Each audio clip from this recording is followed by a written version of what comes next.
afternoon, Your Excellencies.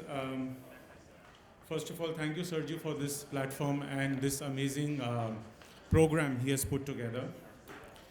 It is with great humility and purpose that I address you today at the Partnerships Day here at the United Nations headquarters. Allow me to first of all express my appreciation to the organizers for providing this platform.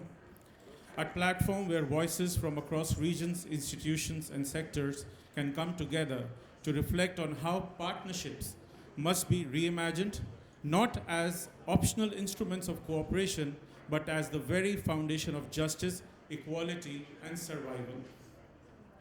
On the theme today, water, climate, and justice, Africa's imperative, is not an abstract policy agenda.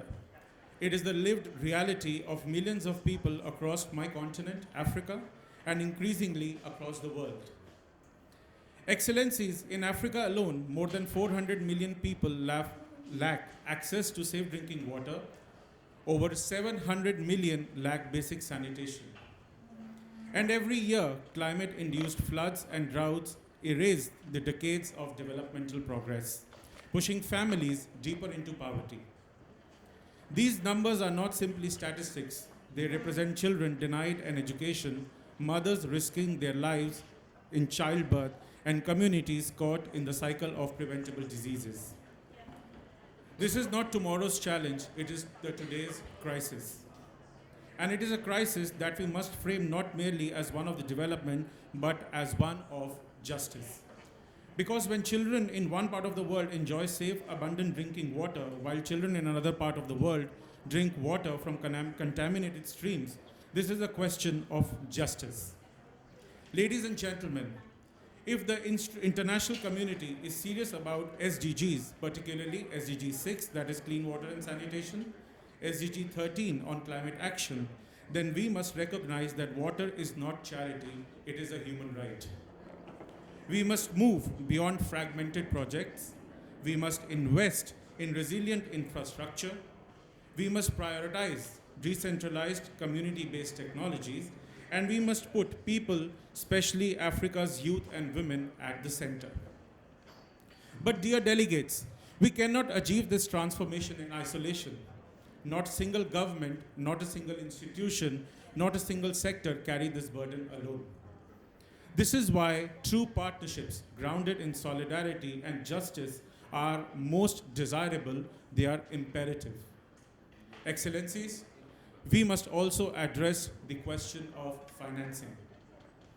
Current global financing for water and sanitation fall drastically short of what is required.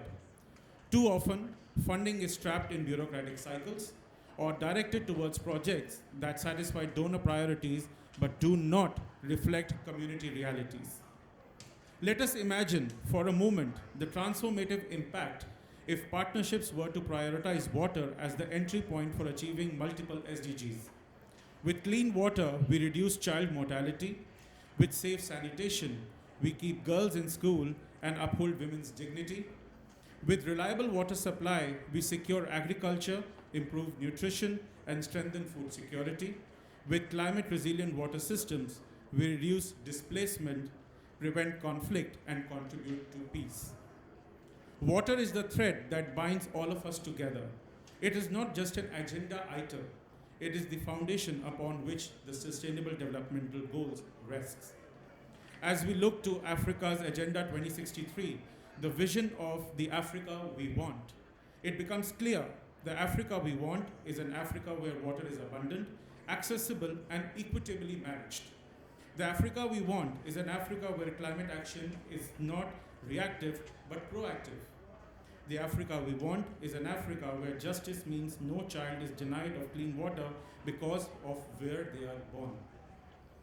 Excellencies, Partnership Day is not simply about exchanging perspectives, it is about forging commitments. It is about translating goodwill into measurable outcomes. It is about ensuring that our words here in New York reverberate in the lives of families in Freetown, Lagos, in Addis Ababa, in Bamako, and every corner of the globe where access to water is still a dream. Let me conclude with the appeals to the government. Let us enshrine the right to water and sanitation in law and policy. to the partners in private sectors and innovation hubs, and to the international community and multilateral institutions. Let financing match ambition. Distinguished delegates, when we choose to make water accessible to all, we choose to make justice real.